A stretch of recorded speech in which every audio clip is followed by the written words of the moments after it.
بسم اللہ الرحمن الرحیم۔ السلام علیکم۔ آج کا ہمارا ٹاپک ہے بیٹوں کی ماں۔ وہ بڑی خاموشی سے کافی دیر تک بیٹھی رہی تھی۔ یہ کوئی تعویذ گھنٹے دینے والے کا اڈا نہیں تھا۔ سنا تھا کہ یہاں کچھ دین کی باتیں ہوتی ہیں، درس ہوتا ہے، جو چاہے آ کر بیٹھ جائے، سنے سمجھے اور اگر کوئی سوال ہو تو پوچھ لے۔ وہ بھی کافی دیر تک سنتی رہی تھی۔ پھر وہ چند ان لوگوں میں بیٹھ گئی جن کے کچھ سوال تھے اور وہ بابا جی کے فارغ ہونے کا انتظار کر رہے تھے۔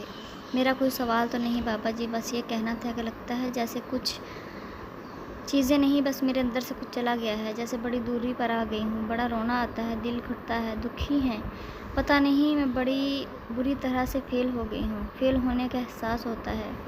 بابا جی نے غور سے ان کی آنکھوں میں دیکھا۔ ہاں جی، بہت پیچھے بھی رہ گئی ہے جی میں، بڑا فاصلہ آ گیا ہے، کیا کروں؟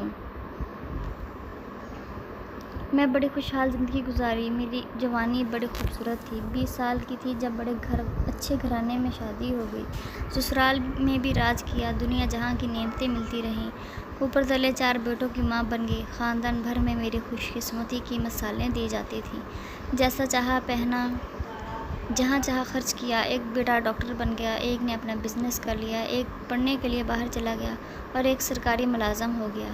اللہ تعالیٰ بہت مہربان رہا آپ پر ماشاءاللہ۔ میری نند کی بیٹی تھی، نکاح کے بعد گھر بیٹھے ہی طلاق ہو گئی۔ بچی بڑی خوبصورت، سلیقہ مند، 5 وقت کی نمازن تھی۔ جس سے نکاح ہوا تھا وہ ذرا ماڈرن تھا، 1-2 بار بچی سے ملا تو انکار کر دیا۔ یہ تو بہت ہی مذہبی ہے، طلاق ہوئی تو اس کے مذہب ہونے کی بات کچھ ایسے پھیلی جیسے مذہب سے لگاؤ کوئی بری بات ہو، جیسے نفسیاتی مریضہ ہو۔ میری نند بڑی روتی تھی، ایک دن آئی میرے پاس، اپنا آنچل میرے قدموں میں ڈال دیا، کہا گھر کی بچی ہے، واصف کے لیے لے لو، بڑا احسان رہے گا بھابھی آپ کا۔ میں نے انکار کر دیا، کہا بیٹا کہتا ہے ڈاکٹرنی سے ہی شادی کروں گا، واصف کو سمجھائیں گی وہ سمجھ جائے گا، آپ کی بہت سنتے ہیں سب بچے۔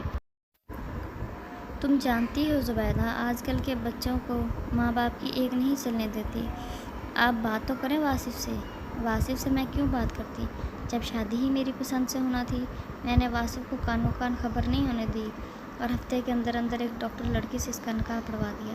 نند سے کہہ دیا کہ لڑکی واصف کی کلاس فیلو تھی، دونوں ایک دوسرے کو پسند کرتے تھے۔ آپ کو اپنی نند پسند نہیں تھی یا ان کی بیٹی؟ ڈاکٹر بیٹے کی ماں تھی میں۔ بابا جی، BA پاس طلاق یافتہ لڑکی کو کیسے اپنے ہونہار بیٹے کے لیے بہو بنا کر لے آتی؟ بیٹا میرا چاند کا ٹکڑا، اس کی پیشانی پر گرہن کیسے لگا دیتی؟ بچی شریف تھی، نمازی تھی، یہ نہیں سوچا آپ نے؟ تب نہیں سوچا، بعد میں بڑا سوچا کہ نند کیسے بلک بلک کر روتی تھی، گھر بیٹھے بیٹھے پاک باز بیٹی کو داغ لگ گیا، اب میرے پاس ہاتھ جوڑ کر آ ہی گئی تھی تو کچھ لاج رکھ لیتی۔ ہاں، رکھنی چاہیے تھی لاج۔